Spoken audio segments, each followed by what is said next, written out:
Annalise, thank you. Let's send it to Bill Jones now with sports. Yes, we got lots to talk about tonight. In fact, we've got a special guest in the studio. He's wearing his Longhorn tie tonight. Clarence Hill of the Star-Telegram. Cowboys rookie minicamp has come and gone. And why is he wearing burnt orange? Because, of course, the Cowboys drafted a Longhorn in the second round, Connor Williams out of Coppell High School. Finally. So you think this team's going to turn things around now, right? That's the difference. Because they got a Longhorn, right? Yeah, there you go. All right, what do you really find out at a rookie minicamp? You know, normally, historically, we've called minicamps the underwear Olympics because it's not real football. It's not real football. They're running around in shorts and a helmet. Well, what they did this weekend was less than that. They had no helmet. They had shorts. There was no contact. They were running half speed. It was teaching on the grass. We found out nothing. Found out nothing. So you got a lot to look forward to over the next 15 minutes as Clarence explains what happened the last 3 days. But there is lots to talk about with Clarence. First, though, let's get you caught up on what really went on at the Star the last 3 days with Keith Russell. Guys, it's hard to tell anything about the Cowboys rookies. They all look good right now in uniform. But how good will they look when the pads go on? And do they even have one difference maker in this year's class? As the old saying goes, time will tell. The Dallas Cowboys select Leighton, Vander Esch. Vander Esch may headline the Cowboys rookie class, but the Cowboys aren't just counting on their top picks to be difference makers. Let's go back through the history of this team.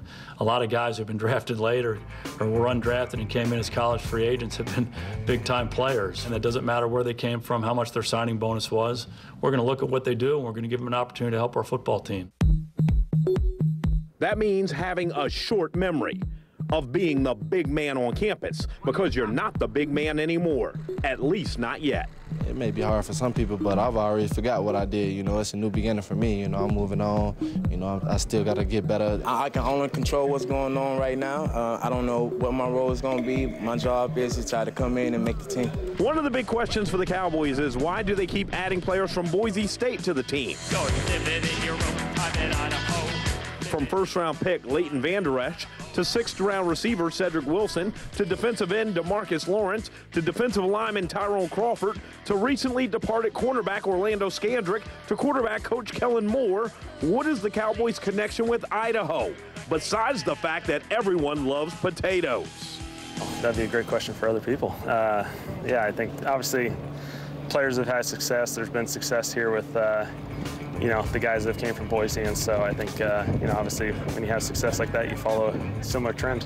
The legacy that they left at Boise, and now they've continued to do it here at Dallas. I mean, it's just that much more of an expectation, and you really got to fill the shoes. But make no mistake, this is not about the guys who once played on blue turf, nor is it about how high second-round pick Connor Williams can jump off the turf.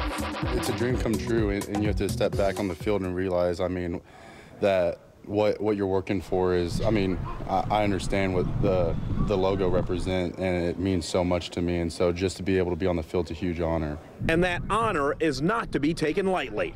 Everything from here on will be evaluated, even the way the rookies introduce themselves to the vets. You know, I met Tavon Austin earlier. You know, I went and shook his hand, and I was kind of like, do I tell him my full name? Do I say, you know, my middle name? But, yeah, you got nerves for sure. There's some big-time cats, so you definitely want to make sure you leave a good first impression.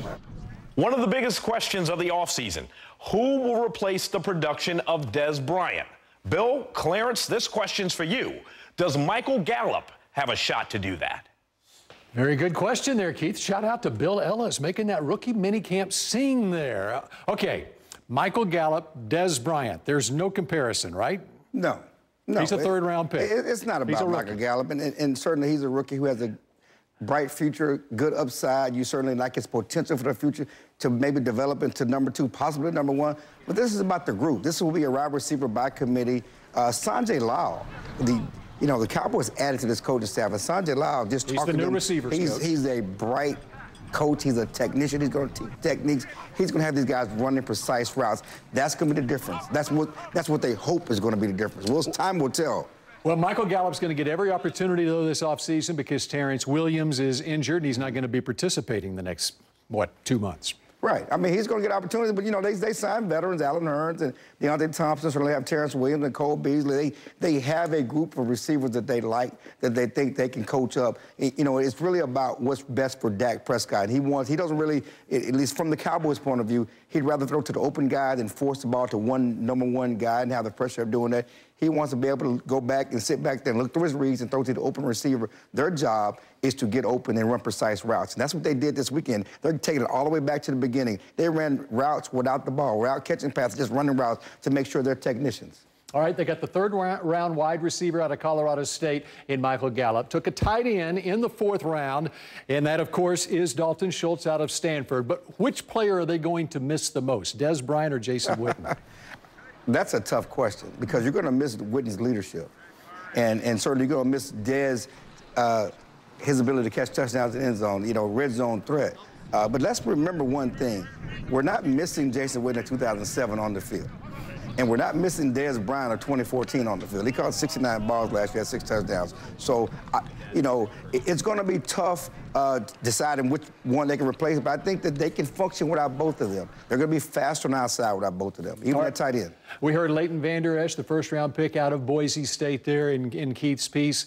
Vander Esch, what should the expectations be in his rookie season? Of course, you got Jalen Smith, who's looking better apparently this offseason. He's looking better, and he also is not wearing the brace, and that's the key. You know, he's not wearing that brace for drop foot, and that was, you know, we saw him last year, and he had the brace for drop foot. He's faster, more explosive. Talking to a couple of coaches, they say looks like the Notre Dame Jalen Smith. But as far as Vander Esch, I mean, there are high expectations.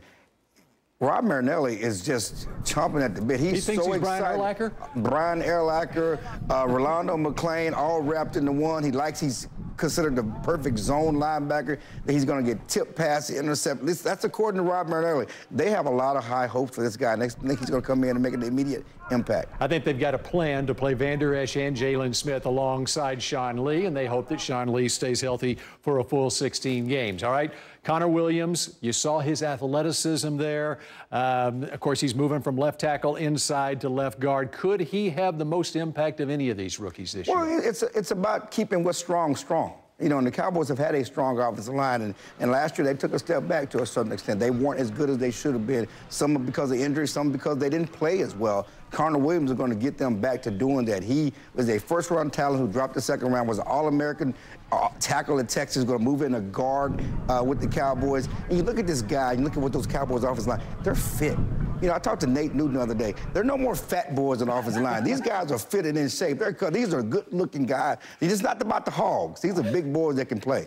All right, more with Clarence coming up in just a second, as we've got lots to get into as far as the veterans go on this team. And Rod Marinelli says this guy might be the top free agent signing of the offseason. But what do the Cowboys need more than anything else right now? Next. You need help at safety. You ready?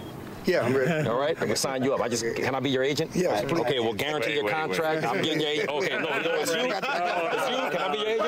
Guaranteed 10%. 10%. We'll get you on. 10%. I'm ready to go. You ready to go? Ready. All right. Okay, I need 10%. So if you need me, you need help.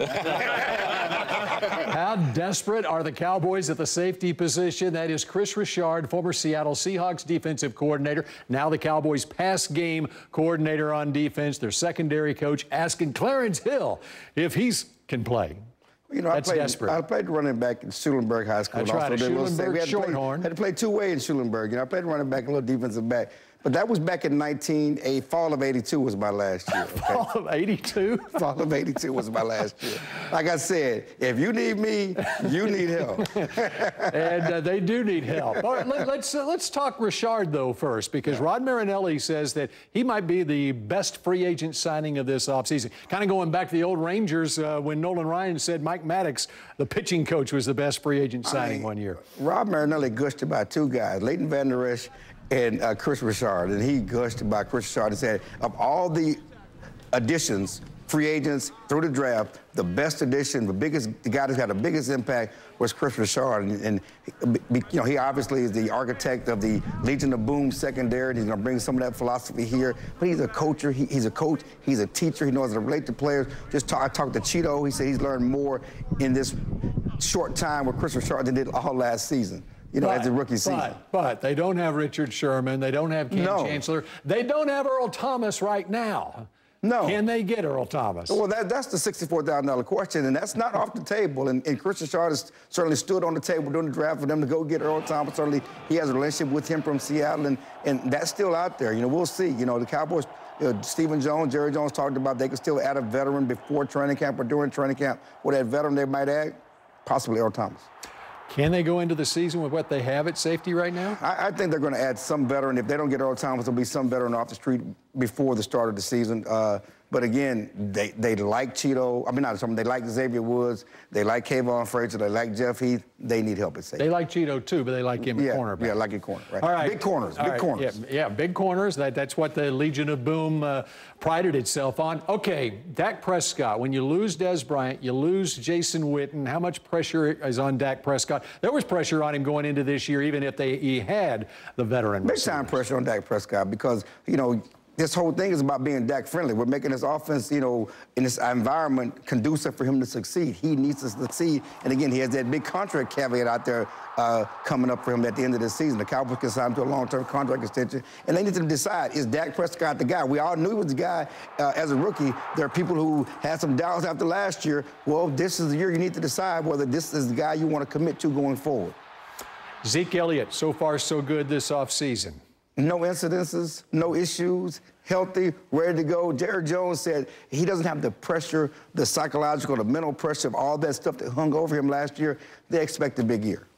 All right, the Man of the Year competition continues. The 10-week campaign is drawing to a close for the Leukemia and Lymphoma Society, the North Texas chapter. And yes, Clarence is a candidate for the Man and Woman of the Year fundraising campaign. Tell us about it, Clarence. It's a fundraising campaign to raise money again for the Leukemia and Lymphoma Society to try to stamp out those deadly blood cancers, leukemia, lymphoma, multiple myeloma. I had a good friend of mine, a frat brother who passed away of leukemia and lymphoma a few years ago. I'm running in his honor.